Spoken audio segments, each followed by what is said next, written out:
day, we're bombarded with varying advice about what we should and shouldn't be eating. One bit of wisdom that is consistent, though, is that we eat too much salt. Despite knowing this, we often don't know just how we should go about eating less of it. South Africans eat far too much salt because a lot of our diet is made up of processed and packaged foods, fast foods, restaurant foods, takeaways, and all of those foods contain levels of salt that are really unnecessary. And one of the natural ingredients that helps to combat excess sodium in your diet is potassium. There's an abundance of potassium in fresh fruits and vegetables, so try to cook food yourself at home and eat natural, fresh food more, even if that means that you're using a little bit of salt that you've added yourself. Because if you can add your own salt, then you have more control over how much is in there. If you are already controlling your salt intake, and you have high blood pressure, there are so many other things that you can do in your life that will help you as well. If you have very high stress levels, it's really important to manage those somehow.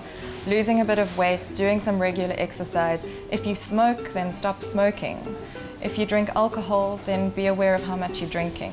There are lots of lifestyle measures that you can take apart from just salt to control your blood pressure. There are many different kinds of salt available, and I brought a few to show you.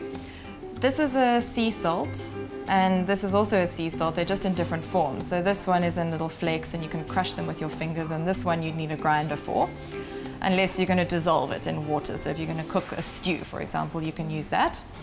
This is a mix of rock salt, which you can actually see there, and there's some peppercorns and herbs and garlic, and it's lovely to use that in a grinder if you're cooking a piece of fish, for example. This smoked sea salt has a wonderful flavor. It's fantastic if you're cooking inside, but you want to bring out that smoky barbecue kind of flavor in food. It's really delicious. This is a herb salt, so it's a nice fine ground salt that you can use as a substitute for stock cubes, for example. This is a fine ground pink Himalayan salt, and there's a pink Himalayan salt that's a rock salt still, and it's got pink peppercorns mixed with it.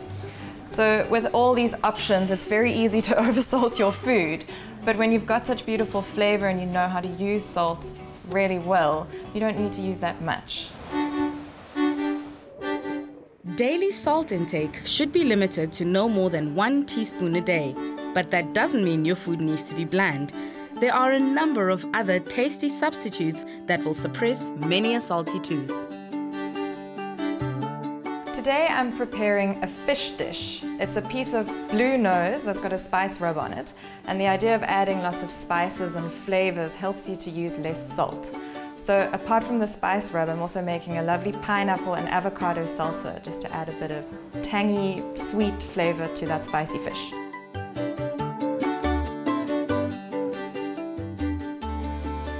The acid from the lime juice really helps to give you a flavor that you need when you're actually looking for salt. So it's a great substitute, and you can really reduce the amount of salt that you use if you're using a bit of lime juice. And I'm adding that to this really sweet dish that's got pineapple in it. So you're stimulating your other sides of your tongue, you're stimulating your sweet taste buds with that pineapple. And if you're mixing all of these things together with some chili and just a tiny little pinch of salt, then you're really enhancing all the flavors of the fish, and you actually need to use far less salt. While it may be tough at first to avoid the salt cellar, you'll gradually lose your taste for excessively salty foods as your taste buds adapt to a variety of new flavors.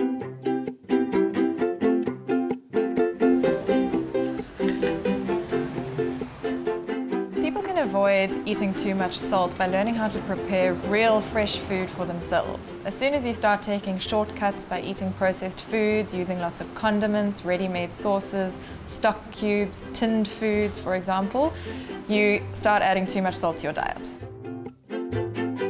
There is lots of hidden salt in many foods because it's often used as a preservative, and because we like the taste of salt, we don't always really understand how much is in there, and we get used to eating quite a lot of it. And you can train yourself to eat less of salt and less of the sugar that you're adding to your food.